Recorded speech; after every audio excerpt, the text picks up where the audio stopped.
You know what? I'm looking at the books that I picked for my TBR. I didn't pick anything that has fall vibes. Oh, you know what? I'm gonna throw in a discovery of witches, right? Because witches, fall, autumn, autumnal kind of vibes, maybe, hopefully. There you go. I fixed the problem.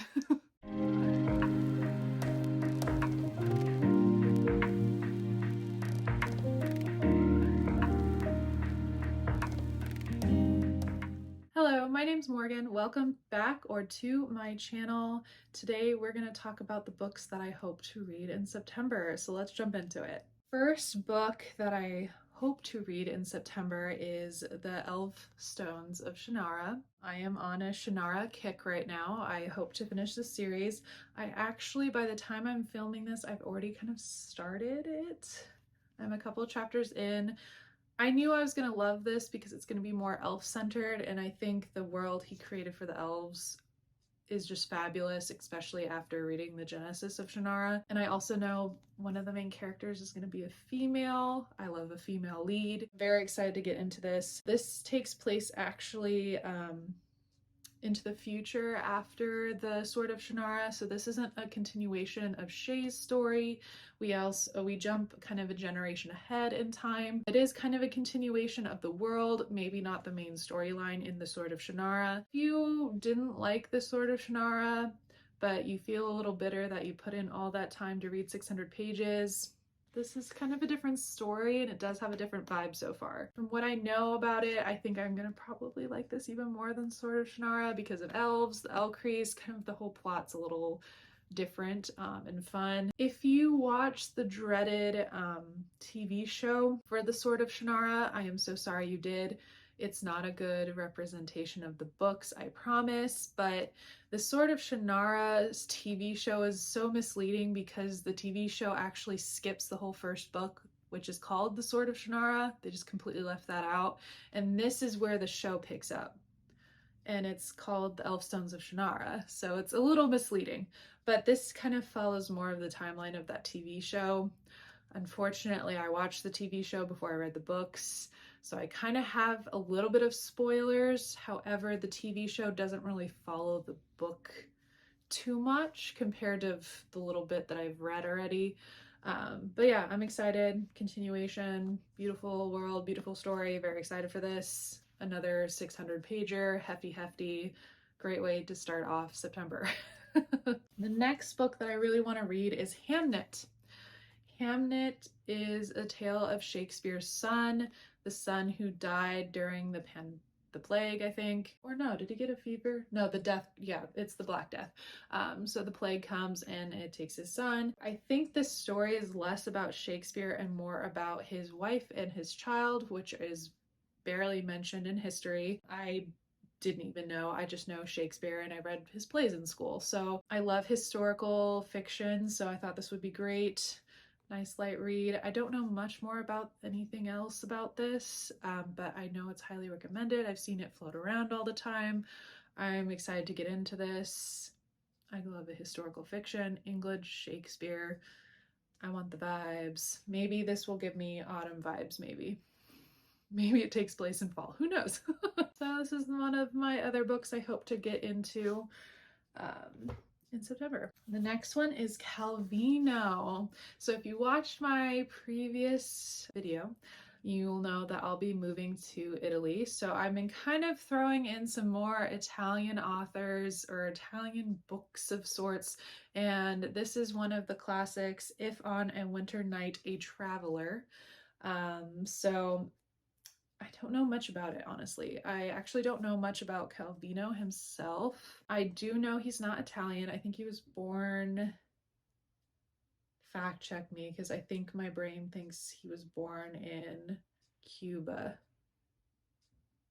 But he lived in Italy for a long time and other parts of Europe. He wrote this book. He wrote a lot of others. I have a huge section of actually Calvino on my bookshelves. This is usually the one that I get recommended to start first.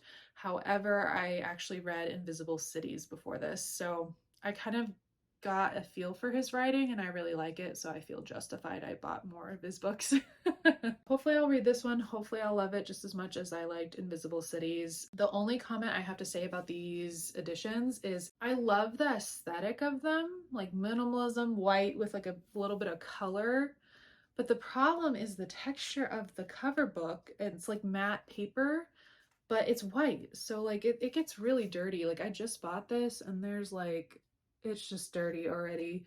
So I guess I just have to let go and realize that these are either I have to take extra care of them, or they're just gonna get dirty and I'm gonna have to live with it. And I couldn't, and people are probably gonna say, oh, you should have bought the other editions. I couldn't find other editions where I live, and I didn't want to pay all the shipping costs on other things on a website for a different edition of this. So this is what I got. But yeah, so I'm hoping.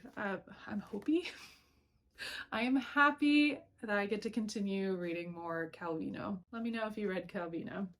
Next book that I kind of threw in here is Snowflower and the Secret Fan. I don't know much about it. I think it takes place in China and in the countryside maybe, but it does follow lives of Chinese women. I love reading about women and women in other cultures as well. I don't know anything about this. I actually found this in my savers. It was, a discounted book. I think I read the back. Can't remember the back, but I liked it enough to buy it. Hopefully I like this too.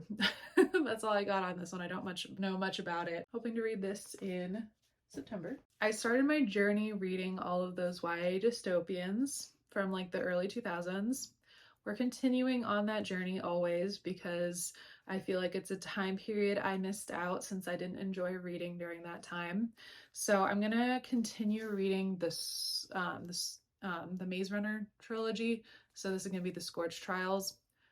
I've heard mixed reviews. People didn't like the movie. I didn't see the movie, and of course it's not free on any of the subscriptions I have, so I'm not going to watch the movie probably unless it comes out free somewhere. I heard bad things about the movie, or like the adaptation from the book to the movie. I liked the Maze Runner. I thought it was great. I liked both the movie and the book, so hopefully I like the next installment of that series, the Scorch Trials. I just hope the characters that I really liked in the Maze Runner don't die in this one, but I have a feeling that at least one of them are gonna die in the Scorch Trials, and I'm not happy about it. Also, the Scorch Trials kind of hints towards desert location or a dry location, and I don't like deserts. Like if I was told like a book was set in the desert, it would not pique my interest. I find deserts boring. I think they're beautiful in the sense that like the creatures and the vegetation that can thrive in that type of environment is just beautiful, but to me, to read something where there's no vegetation, like I can only imagine the environment's going to be described as the big bright sun rised in the horizon and the land was dirt and there's a tumbleweed. Like, I don't know if I'll like that, but who knows? This could surprise me. Maybe it's more dystopian. Maybe they find buildings to go into. I don't know. I know nothing about the next one. I'm not going to go too much into it because I'm sure it might be spoiler type situation if I really went into it. Yeah, so hopefully I continue to enjoy this. If not, that's okay. I also bought this at Savers, so I didn't really spend too much money on this. It was like $2, so I was like, why not? Sure. But yeah, so hopefully I'll read this. We'll see how it goes. This is the book that's going to save my TBR from being a basic TBR and be like, this is my beginning of fall TBR, and that's The Discovery of Witches. I've always wanted to read this book, especially after I saw the commercials for the TV show adaptation. Again, I don't have that service that this TV show's on, so I was so sad I could never watch it, but that doesn't mean it can stop me from reading it. It kind of has that like dark academia vibe, it seems like, because it takes place in Oxford or something like that. Yeah, Oxford Library, dark academia, fall, starting to get towards that, witches, vampires. So this will bring me to get that fall TBR started, and I don't think I'll not like it. I think this might be, I mean, at least my friends have told me, if you liked Twilight, and I'm not saying it's anywhere near Twilight, but it's kind of that like, you know, girl falls in love with a vampire kind of vibe. So if you're into that, that's kind of this thing. The two characters fall in love with each other, except the girl's a witch, so that kind of gives her some dimension, hopefully. Hopefully I really like it. It sounds like it has all of the things I would be interested in. I realize that this is starting to shine, sorry. It's got all the vibes, it checks all my lists, so we'll see how it goes. But yeah, so those are the books I hope to read in September. I realize that it's not very fall-like, mostly because I just like to read a lot of variety in my reading, so I don't really make a lot of themed TBRs that are all like a certain theme, because I like to kind of mix up my reading as I go. But also, I just live in a place that's hot, like all year round. It's just bloody hot all the freaking time. It's just hot. It's so hot all the time. It's still hot. Like this is it's technically fall. I'm probably going to be in shorts and t-shirts and flip-flops until like late October, maybe November, and then maybe I could put some pants on. That's where I'm at. I'm not in the desert, but I just live in a part of the region where it's just always hot. So again, it's hard to kind of get into those fall vibes when it's just so hot and sunny out all the time, all year round. Some people really like that. I don't hate on that, but I like a little bit of variety and mix of weather, and I personally like colder weather. I miss the rain, and I miss a little bit of snow, a little bit. But then again, like when I pick up a fall book, I feel like I don't get all of those vibes because I look outside and it's like a picturesque sunny day with no clouds in the sky either, and it's just everything's still green. So it's hard for me to get that vibe. Maybe I'll find some more books. I think my go-to for like fall books are always witches, witch books, but we'll see. Let me know if you have any recommendations to kind of give me that have more of that fall vibe.